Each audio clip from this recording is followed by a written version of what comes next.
La tech entre les lignes.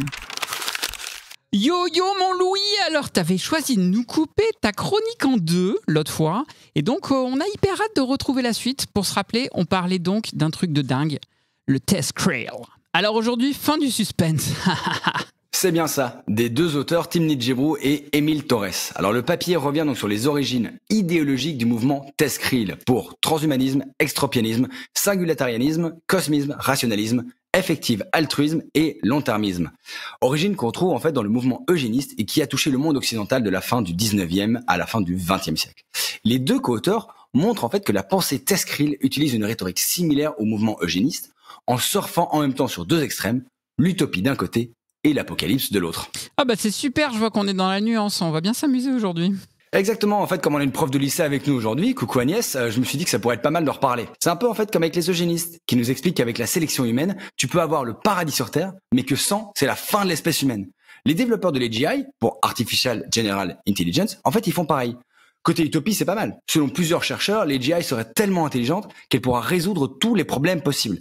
À tel point que ce serait même le fait de ne pas la développer qui serait immoral. T'as vu le twist ? Ah ouais, réjouissant effectivement cette histoire d'utopie. Et alors le côté apocalyptique, qu'est-ce que ça va donner ? Tout à fait. En fait, si on développe une AGI avec le mauvais set de valeurs, que je mets entre guillemets, faut comprendre, pas les valeurs de ceux qui les développent actuellement, on risque que les AGI anéantissent l'espèce humaine.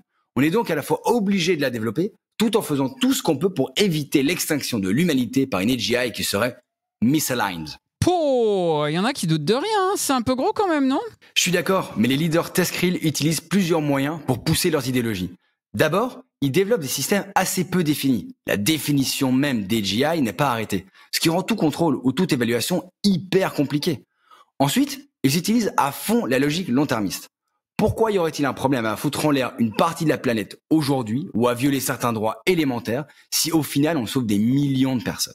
Nick Bostrom, le grand philosophe qui était à Oxford, a écrit que même un gigantesque massacre humain ne compterait quasiment pour rien un léger égarement pour l'humanité face à, je cite, vaste et glorieux avenir parmi les étoiles. Pourtant, pas mal d'études montrent que l'entraînement des grands modèles d'IA se fait souvent au péril de plusieurs ressources naturelles ou de certains droits fondamentaux.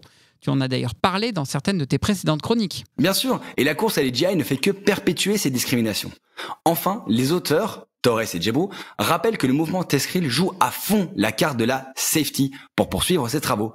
Quand quelqu'un vient t'expliquer qu'il travaille sur une technologie qui va sauver l'humanité, c'est pas évident de vouloir lui mettre des bâtons dans les roues. Les boîtes qui bossent là-dessus se présentent volontiers comme des héros style ange gardien de la planète, tout en expliquant que de toute façon, les régulateurs ne peuvent pas comprendre leur technologie super complexe et difficile et donc devraient les laisser sauver le monde en paix. Comme quoi, la bataille des idéologies et des narratifs est hyper importante à mener. T'as tout à fait raison. Et les auteurs concluent leur papier en rappelant que la course à l'AGI n'a rien d'inévitable. Ils ajoutent même que ceux qui la développent ne sont pas ni des scientifiques, ni des ingénieurs, mais des prédicateurs mégalos pleins aux as qui poussent leurs idéologies pour qu'on les laisse tranquilles. Rien que ça. French Tech, esprit critique pour Tech Éthique.